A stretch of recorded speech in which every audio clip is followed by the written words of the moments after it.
At my daughter's engagement dinner, my son-in-law-to-be stood up, tapped his glass, and said, "None of this would exist without her father's generosity." 30 guests turned to look at me. My daughter beamed. My brother sat at the far end of the table with his arms crossed, and I understood in that moment exactly what had been happening behind my back for the last 2 years. My name is Walter Briggs. I'm 64, retired from 31 years, running a small commercial printing shop outside Columbus, Ohio. I never wore a suit to work in my life. My hands still have ink stains that won't come out. Everything I built slow. And I built it for my 2 kids, my daughter Reagan and my son Curtis. Curtis is younger by 6 years.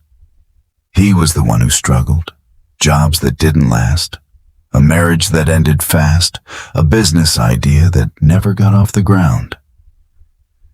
My wife passed 8 years ago, and after that, Curtis leaned on me more than he ever had. I didn't mind. That's what fathers do. When he said he wanted to open an auto restoration garage, I gave him the startup money, $60,000. I didn't ask for paperwork. I told him one thing: treat it like it's yours, because it is. For a year, things looked fine. He sent photos of the shop, the first cars coming through the door, a local write-up in the paper. Then the updates stopped coming from him and started coming from someone else. My brother Dale. Dale is 10 years older than me. Retired Navy, always had opinions about how I raised my kids. Always thought I was too soft on Curtis. Somewhere in that first year, Dale started showing up at the garage, advising Curtis on equipment, introducing him to suppliers, co-signing on a truck lease when the business needed one, apparently because Curtis told him I'd said no. I never said no. Curtis never asked. Reagan noticed before I did. She does the books for a dental office and has an eye for when numbers don't add up around people. "Dad," she said one Sunday, "did you know Uncle Dale's telling people he financed Curtis's garage?" I laughed it off. Told her Dale liked to take credit for things. I didn't think much of it until the engagement dinner. Reagan's fiancé, David, works with Curtis sometimes, fixing up cars on weekends. That's how the toast happened. David didn't know any better. He'd heard the story from Curtis, that Dale had backed the garage, taken a chance on him when nobody else would.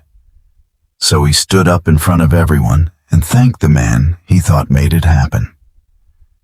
Dale accepted it, sat there and let a room full of people believe a story that wasn't true, while I sat 20 feet away. I didn't say anything at the table. I've learned that the worst thing you can do with an insult is answer it in the same room it happened in. I finished my dinner, congratulated Reagan and David, and drove home in silence. My late wife used to say I go quiet before I go serious. She was right. The next morning I called the man who set up the loan documents when I gave Curtis the money, because I hadn't just handed him cash. I'd learned that lesson years earlier, watching a friend lose a house over an informal family gift that turned into a lawsuit. My accountant, a sharp woman named Priya Nair, had insisted we structure it as a documented family loan with a standard promissory note, low interest, deferred payments, but real, on paper, filed. Curtis signed it without much thought at the time. I remember him saying, "Dad, this is a lot of paperwork for family." Priya had said, "That's exactly why it needs to exist." I asked Priya to pull the file. The note was clear. The loan was contingent on Curtis operating the business substantially as represented at signing, meaning no undisclosed co-investors taking an ownership stake without my consent. Since the note gave me a subordinate security interest in the business assets until repaid. If Dale had actually put money in and taken a stake, that was a direct violation. If he hadn't, if this was just Dale attaching himself to a story that wasn't his, that was a different problem, a personal one. But I wanted to know which. I called Curtis that afternoon. Did Dale ever put money into the shop? Long pause. Too long. He helped with some stuff. The truck lease, some tools. Did he put in cash toward the loan I gave you? Another pause. No, not exactly. Not exactly is not an answer, and Curtis knew it. I asked him straight. Had he told people, including David, that Dale financed the garage? He got quiet, then defensive. It's not that deep, Dad. Uncle Dale's helped me a lot. I didn't think it mattered who said what at a dinner. It mattered to me. Not because I needed the thanks. I've never needed a toast. It mattered because my son let his uncle take the weight of a debt I was still owed. In front of the two people, my daughter and her fiancé, who deserved the truth more than anyone in that room.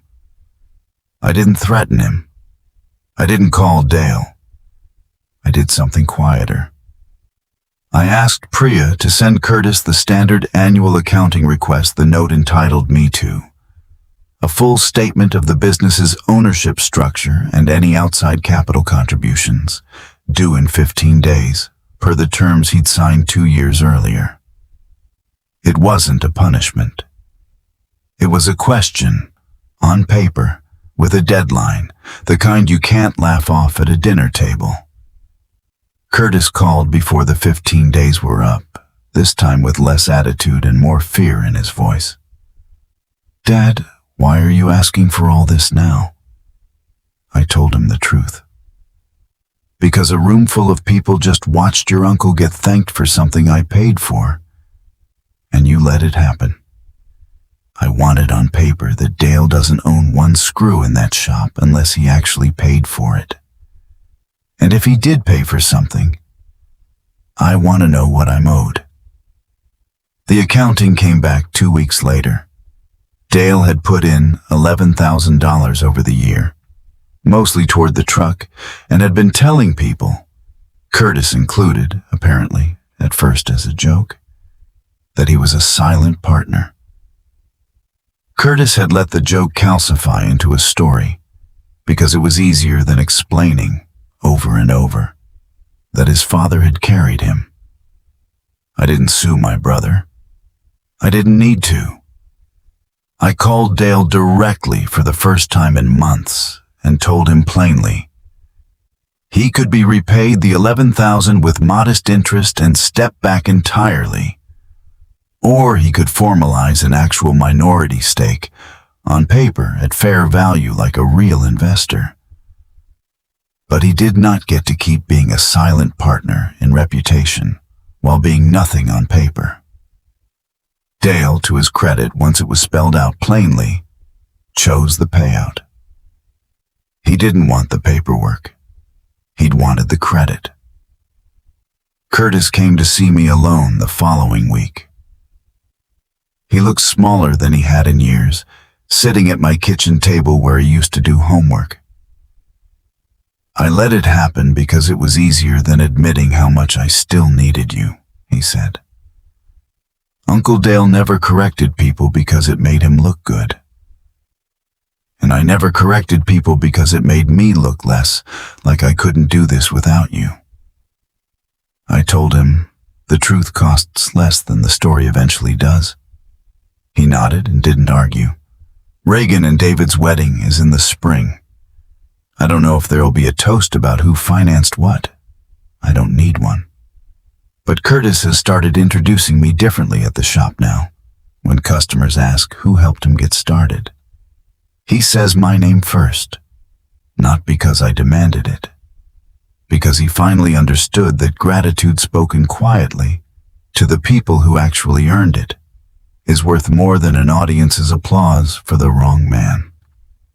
I spent 31 years teaching people that a print job isn't finished until the ink is dry and the paper's been checked twice. Turns out I raised a son who needed the same lesson about the truth. Some things you can't rush and you can't fake. Eventually, they have to be checked.